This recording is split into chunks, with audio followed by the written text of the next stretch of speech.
கைகளின் பிரயாசத்தை நீ சாப்பிடுவாய் என்று வேதவசனம் சொல்லுகிறது. அவர்களை வர்த்திக்க பண்ணுவேன் என்று கர்த்தர் சொல்லுகிறார். நான் உன்னை வெறுத்து விடவில்லை என்று கர்த்தர் சொல்லுகிறார். இன்றைக்கு கர்த்தர் நமக்கு தருகிற ஒரு வார்த்தை வார்த்தை வார்த்தை இவ்விடத்திலே சமாதானத்தை கட்டளையிடுவே கட்டளையிடுவே கட்டளையிடுவே.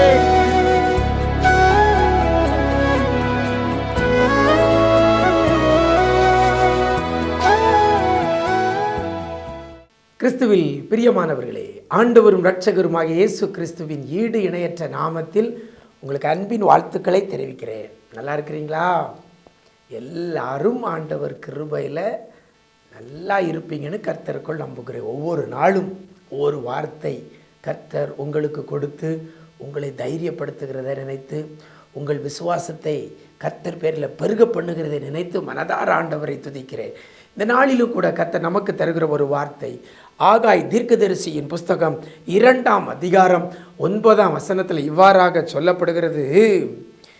இவ்விடத்தில் சமாதானத்தை கட்டளையிடுவேன் என்று சேனைகளின் கர்த்தர் உரைக்கிறார் என்று வேதவசனம் சொல்லுகிறது.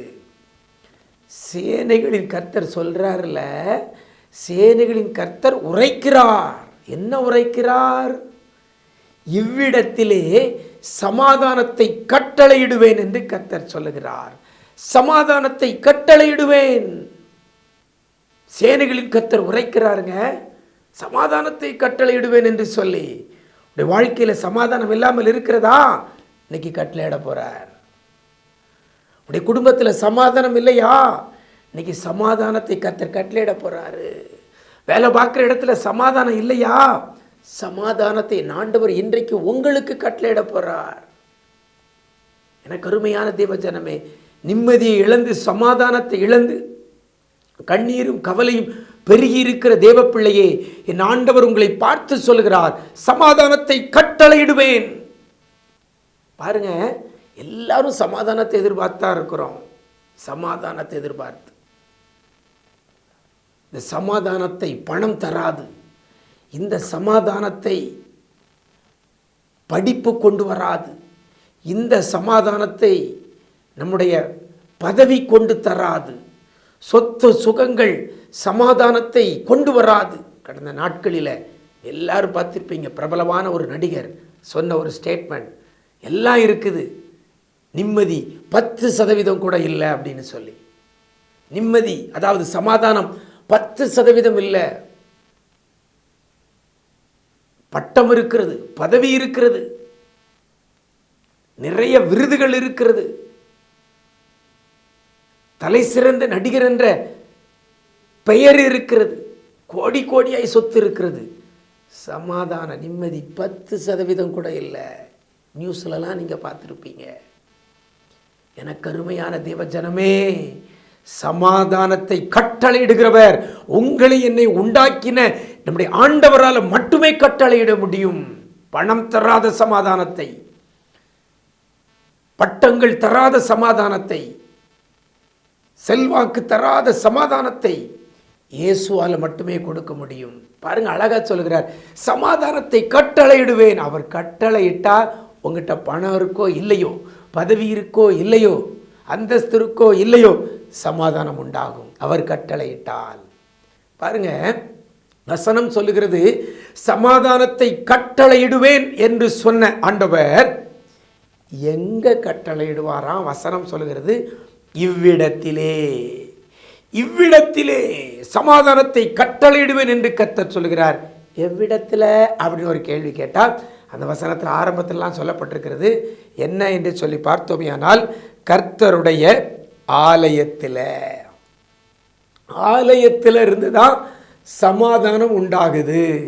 எனக்கு அருமையான தேவஜனமே, இவ்விடத்திலே, எந்த இடத்திலே? ஆலயத்திலே, தேவாலயத்திலே, கர்த்தருடைய ஆலயத்திலே சமாதானத்தை கட்டளையிடுவேன் என்று கர்த்தர் சொல்கிறார். அப்படின்னா ஆலயத்தை நேசிக்கணும், ஆலயத்தை வாஞ்சிக்கணும், ஆலய ஆராதனைகளில் தவறாமல் பங்கு பெறணும், ஆலய ஆராதனையில் முழு மனதோடு முழு இருதயத்தோடு பங்கு பெறணும். இன்றைக்கி சிலருக்கு ஆலயத்துக்கு போகிறாங்க, அங்கே ஆலயத்துக்கு ஆள் தான், உடம்பு தான் இருக்க வழிய சிந்தனை எல்லாம் எங்கேயோ இருக்குது. தொழில், வீடு, வேலை இந்த இடத்துல இருக்கிறது. அப்படி அல்ல. ஆலயம் ஆலயம் இவ்விடத்திலே சமாதானத்தை கட்டளையிடுவேன் என்று சொன்ன கர்த்தர், ஆலயத்தில் தான் உங்களுக்குள்ள சமாதானம் இருக்கிறது. உங்களுக்குள்ள உங்கள் தனிப்பட்ட வாழ்க்கையில் உள்ள சமாதானம் கர்த்தருடைய ஆலயத்தில் இருக்கிறது. அப்படின்னா ஆலயத்துக்கு போகணும், ஆலயத்தை நேசிக்கணும்.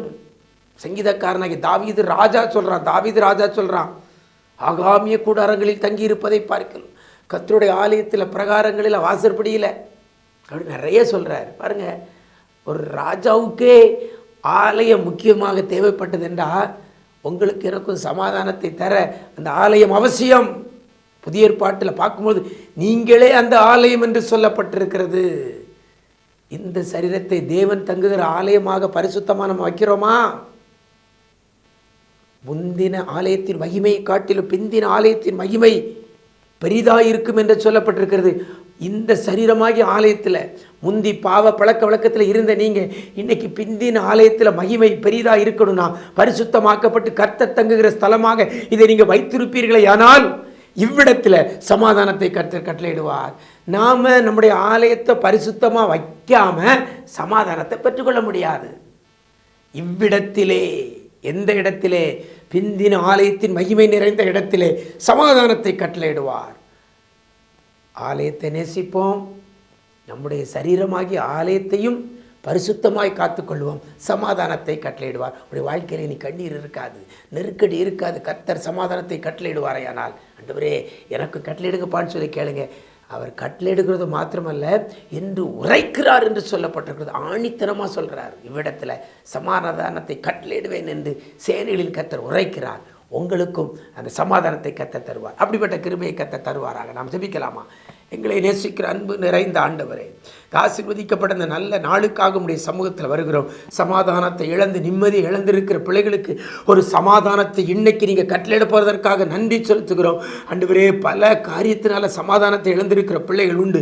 வியாதியினால் சமாதானத்தை இழந்த பிள்ளைகள், பொருளாதார கஷ்டத்தினால சமாதானத்தை இழந்த பிள்ளைகள், குடும்ப காரியங்களினால, குடும்ப நிகழ்வுகளினால, சூழ்நிலையினால சமாதானத்தை இழந்திருக்கிற பிள்ளைகளுக்கு என் ஆண்டவரே ஒரு சமாதானத்தை இன்னைக்கு நீங்கள் கட்டளையிட போவதற்காக நன்றி செலுத்துகிறோம்.